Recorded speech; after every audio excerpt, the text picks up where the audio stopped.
Ladies and gentlemen, welcome back to the analysis of YOLENO TV. I hope you're well from wherever you're watching this channel. Now, the Tanzania's Foreign Affairs Minister, Mahmoud Kombo, has urged the EU Parliament to consider the country's position on key issues as part of efforts to strengthen diplomatic ties. So the EU had to make a decision.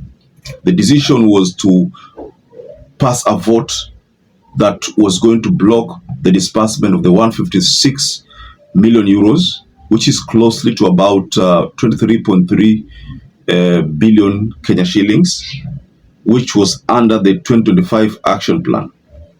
And this is what the EU said. Victory of 97% of the votes after silencing the very people who challenged her. And when citizens rose up, especially the young, they were met with bullets, brutality, and a blockade on truth. Hundreds killed, hundreds injured, hundreds arrested, entire country living in fear. Let us say his name clearly. TUNDU LISSU, the opposition leader charged with treason, locked away simply because he exercised his democratic right to run for elections. And his imprisonment is a broader assault on democracy in Tanzania. Colleagues, if we stand for democracy, let us use the tools at our disposal.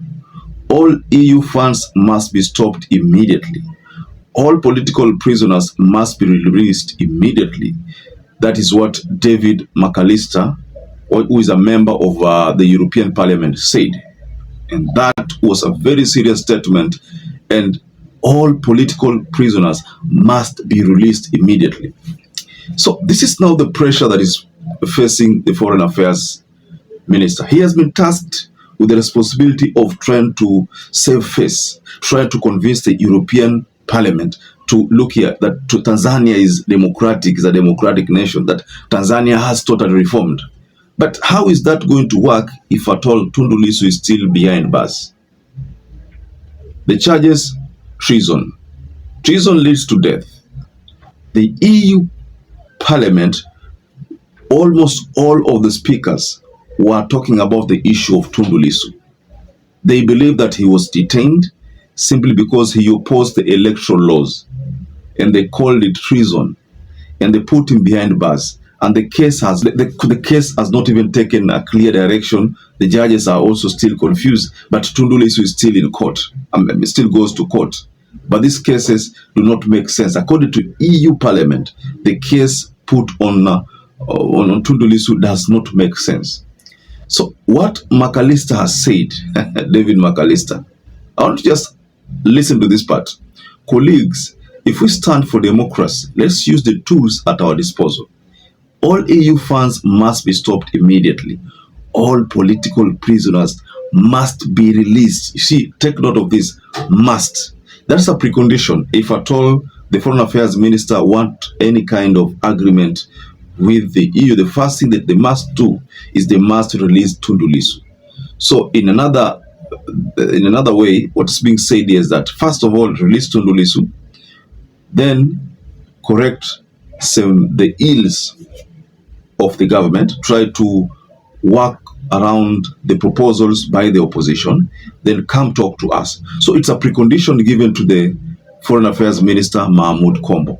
So is he going to succeed here? I do not think the Foreign Affairs Minister is going to succeed, simply because these conditions given to him are beyond him. The person who must order the release of TUNDU LISSU is SAMIA SULUHU.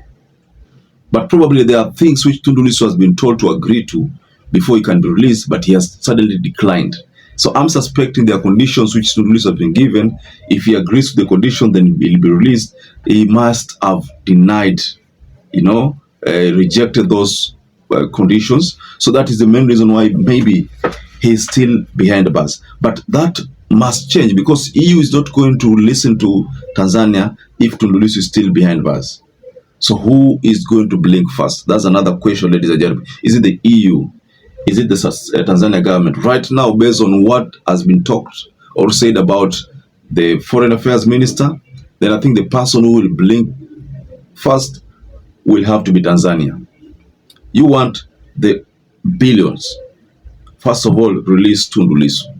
Then embrace some democracy. Then come, let's talk. That is the only way the EU will be able to help Tanzania.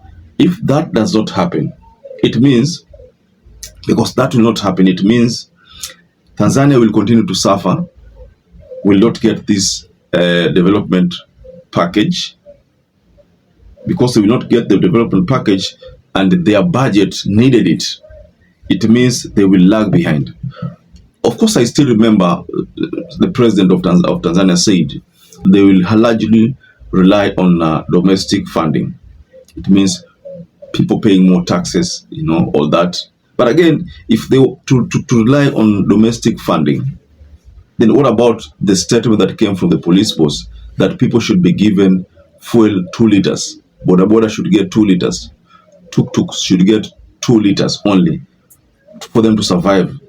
So how are they going to grow the economy if they are trying to, to impose some fuel rationing?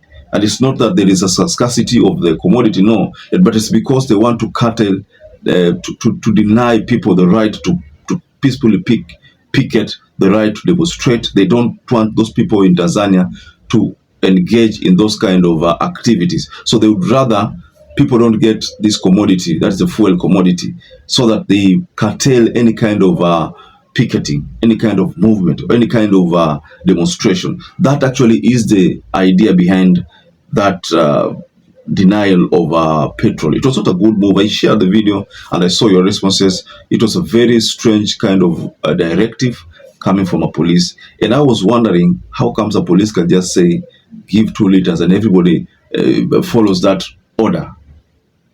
I mean, I was just looking at that move and saying that that is totally dictatorial.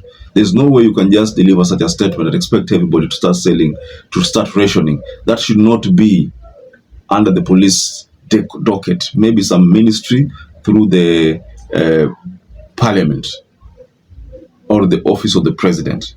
But simply just the police who is supposed to enforce law and order, now ordering that people should sell only 2 liters. So how are those people going to make money? I shared that in the previous analysis, so I'm not going to delve much on it. But then the focus here is getting more revenues to sustain the local activities. Getting more revenue locally so that you can sustain your development activities, because now the international funding has been cut. And EU has made a strong statement. So I'm foreseeing a scenario whereby the Tanzania Foreign Affairs Minister, Mahmoud Kombo, might even be told that he's incompetent. He has not been able to convince the European Parliament or to reverse the decision, So maybe that is what might happen. It will be an unfair declaration, but that is what might happen, because there is no way the EU parliamentarians are going to agree to their proposal. So, ladies and gentlemen, just go below in the comment section and tell us what to think about this latest movement, the latest development by the EU voting out Tanzania from the development package. So perhaps if you're watching this video and you've not subscribed, take 1 second and subscribe, like this video. Until you catch up again, stay safe and stay blessed.